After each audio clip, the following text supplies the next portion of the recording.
I've got to be honest with you guys, this weekend just got a whole lot more interesting than any of us saw coming. And I'm not talking about small changes, we're looking at two significant driver swaps happening at the same time heading into Martinsville, and both of them really say a lot about the current state of NASCAR, especially in the Xfinity series. This isn't just teams filling seats because someone got hurt or something. This feels like real opportunity pressure, big strategic thinking, and some serious question marks about where certain teams want to go moving forward. One of these moves in particular caught me completely off guard. If you're the type of fan who pays attention not just to the races but to all the driver decisions, team strategies, and behind-the-scenes moves, then you're definitely going to want to stay with me on this one. And real quick, if you're new to the channel, go ahead and hit that like button and subscribe. We're just getting started here at NASCAR Nation Report, working toward our first 10,000 subscribers, and this channel is all about real talk for real NASCAR fans. Let's start with the first move, and it involves one of the busiest drivers in all of NASCAR right now, Ross Chastain. If you've been paying attention this season, you already know the guy has been running just about everything he can get into in 2026. He just came off a really strong second-place finish in the Truck Series at Darlington with on-point Motorsports, and on top of that he made another Xfinity start with JR Motorsports in the part-time number 9 Chevrolet, finishing a respectable 14th. But here, where it gets surprising, that number 9 car is back this weekend at Martinsville, except Ross Chastain is not driving it. JR Motorsports is putting Lee Pulliam in the seat instead, and when I first saw this I had to do a double take. Pulliam is 37 years old from Semora, North Carolina, and he's a legitimate short-track stud, 4-time NASCAR Well and All-American Series Division I national champion, and he's got multiple wins on the late-model stock car tour.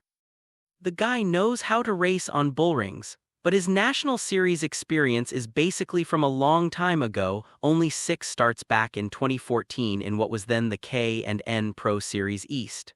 So this is a massive jump for him. Now before anyone thinks Chastain is being pushed out, he's not. He's still racing at Martinsville this weekend, just in a different car. He'll be behind the wheel of the number 91 Chevrolet for DGM Racing in partnership with Jesse Iwuji Motorsports. That makes this his third different team in only 4 Xfinity starts so far this season, which is pretty wild. And he's already got 2 more races scheduled later this year at Watkins Glen in May and Sonoma in June with Jordan Anderson Racing. One thing a lot of fans might be missing is that the rules have changed. Full-time Cup drivers with more than 3 years of experience can now run up to 10 Xfinity races in a season instead of the old limit of 5. So I wouldn't be surprised at all to see Chastain back in that JR Motorsports number 9 car again later this year. This feels more like a rotation and giving different drivers opportunities rather than a full-time replacement. Still, handing a short-track specialist like Pulliam a shot at Martinsville is a big deal. It could turn out to be a really smart move, or it could be a tough learning experience. Now let's move on to the second story, because this one also grabbed my attention. It involves veteran driver J.J. Yeley. The man has been around forever and was hoping to make 2026 his 22nd season in the Cup Series, and his 23rd in national competition overall. That kind of longevity is insane. He attempted the Daytona 500 with NY Racing, didn't qualify, but made the field the next week at Atlanta. Since then he hasn't been back in a Cup car, but he stayed busy in Xfinity. He ran at COTA with Young's Motorsports, where Brad Perez had to take over mid-race, and then he finished 25th at Darlington with Hattinger Racing. But things are getting chaotic with that number 5 Ford from Hattinger Racing. It's been a complete revolving door this season with drivers like Luke Fenhaus, Tyler Gonzalez, and Chandler Smith already in the car. For Martinsville, they're making another change. J.J. Yeley is out, and they're putting 19-year-old Luke Baldwin in the seat for his Xfinity Series debut. Baldwin only has 5 Truck Series races under his belt from 2025 with ThorSport Racing.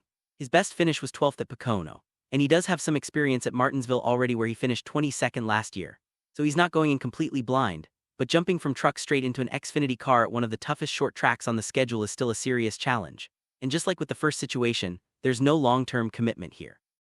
Hattinger Racing hasn't announced anything beyond this one race, so I wouldn't count Yeley out for future events. When you look at both of these moves together, it really tells a bigger story about where the Xfinity Series stands right now. You have experienced Cup Series drivers like Ross Chastain bouncing around between teams and maximizing their opportunities under the new rules. At the same time, teams are giving chances to proven short-track veterans like Lee Pulliam and young up-and-coming prospects like Luke Baldwin. It's this interesting mix of experience, opportunity, and raw talent all coming together at once. And Martinsville is the perfect place for it to happen. Short tracks bring out the intensity, tempers can flare, mistakes get punished fast, and sometimes brand new names step up and make a statement. So heading into this weekend, I'm not just watching who wins the race. I'm watching how these two guys perform in their respective situations. Can Lee Pulliam surprise people in the number 9? Can Luke Baldwin hold his own in his first Xfinity start? And what does all this driver shuffling mean for the rest of the season? Because these kinds of decisions don't just end at Martinsville, they can ripple into future rides and even entire careers. That's what makes this weekend so intriguing. Alright, now I want to hear from you in the comments. What do you think about these two moves? Do you like teams taking chances on new drivers and short track guys like this, or do you think they should stick with more experienced names? Drop your thoughts below and let's actually talk about it. If you enjoyed this breakdown, make sure to like the video and subscribe to NASCAR Nation Report.